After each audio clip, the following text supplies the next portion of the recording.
प्रिय क्रांति मित्रों हो, शिवसेना का क्या होगा। 21 जून 2022 का दिन महाराष्ट्र की राजनीति में एक बड़ा भूकंप लेकर आया। महाराष्ट्र की राजनीति में एक भूचाल आ गया। महाराष्ट्र का सबसे बड़ा सियासी दल का रुतबा हासिल कर चुकी शिवसेना अपने आक्रामकता के लिए जानी जाती है। हाल ही में 19 जून 2022 को शिवसेना ने अपना 56वां स्थापना दिन बड़े जोर शोर से संपूर्ण महाराष्ट्र में मनाया। शिवसेना प्रमुख बालासाहेब ठाकरे जी के आक्रामक भाषण और शिवसेना के हजारों कार्यकर्ताओं की कुर्बानी की वजह से शिवसेना मुख्य धारा की मजबूत पार्टी बनी। पहली बार शिवसेना भारतीय जनता पार्टी के सहयोग से 1995 में सत्ताधारी दल बना। आज तक सड़क पर उतरकर अपनी ढंग से अपनी मांगों को सरकार के सामने रखने वाली शिवसेना खुद सरकार बनी थी। बालासाहेब ठाकरे इस सरकार के रिमोट कंट्रोल भी थे। उनकी रिमोट कंट्रोल की असंवैधानिक भूमिका पर महाराष्ट्र की राजनीति में कड़ा प्रहार भी किया गया। सरकार में आते ही शिवसेना संपूर्णतः बदल गई। शिवसेना कार्यकर्ताओं की, नेताओं की लाइफ स्टाइल बदल गई, महत्वाकांक्षा बढ़ गई। शिवसेना बदल रही थी। सत्ता में आने के अनेक फायदे हैं, लेकिन सत्ता से बेदखल होने से नुकसान भी तगड़ा होता है। शिवसेना का यही हुआ, जिसका नतीजा शिवसेना को भुगतना पड़ा। शिवसेना में नगर सेवक, आमदार, मंत्री, विपक्षी दल के नेता, ऐसे अनगिनत पदों को भोगने वाले ठाणे जिला के आमदार तथा महाराष्ट्र के वर्तमान नगर विकास मंत्री एकनाथ शिंदे जी ने बगावत का बिगुल बजा दिया है। शिवसेना में आज तक जितनी भी बगावत हुई है, उनमें से ये बगावत काफी बड़ी मानी जा रही है।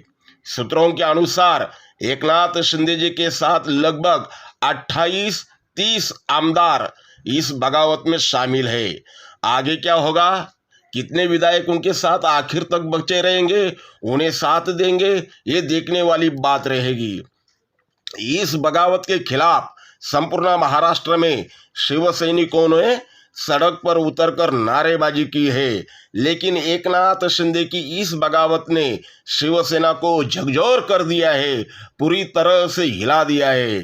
इस बगावत से शिवसेना की मजबूत मानसिकता पर, मनोबल पर निश्चित रूप से प्रभाव पड़ने वाला है। इसका सीधा असर मुंबई महानगर पालिका, ठाणे महानगर पालिका, कल्याण डोंबिवली महानगर पालिका और उल्लासनगर महानगर पालिका के चुनावों पर निश्चित रूप से होगा। इसका खामियाजा शिवसेना को भुगतना ही होगा। मुंबई शिवसेना का अभिन्न अंग है। यूं कहा जाए तो मुंबई शिवसेना का प्राण है, और इसी प्राण को लेने की कोशिश बीत कुछ सालों से भारतीय जनता पार्टी जैसा एक जमाने का शिवसेना का ही मित्र पक्ष कर रहा है। इसमें उसे काफी हद तक सफलता भी मिली है। जिस तरह से मुंबई शिवसेना का प्राण है, उसी तरह ठाणे जिला शिवसेना का नाक है। अगर एकनाथ शिंदे जी की बगावत सफल होती है तो शिवसेना को अपनी नाक बचाने हेतु ठाणे जिला में काफी मेहनत करनी होगी, क्योंकि एकनाथ शिंदे जी के बाद एकनाथ जी के ही कद की बराबरी करने वाला कोई भी नेता आज की तारीख में ठाणे जिला में नहीं है। नरेश म्हस्के, गोपाल लांडगे, राहुल लोंढे ऐसे कई नेता हैं, लेकिन उन्हें अपनी मर्यादा है। आमदार प्रतापराव सरनाईक ईडी के मामले में फंसे हुए हैं।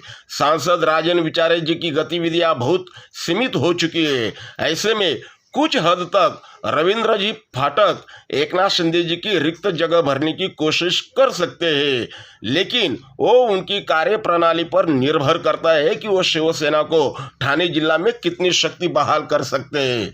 कुछ भी हो, एक बात के लिए शिवसेना को सैल्यूट करना चाहिए कि शिवसेना की मुख्य ताकत कोई नेता नहीं बल्कि शिवसैनिक ही है।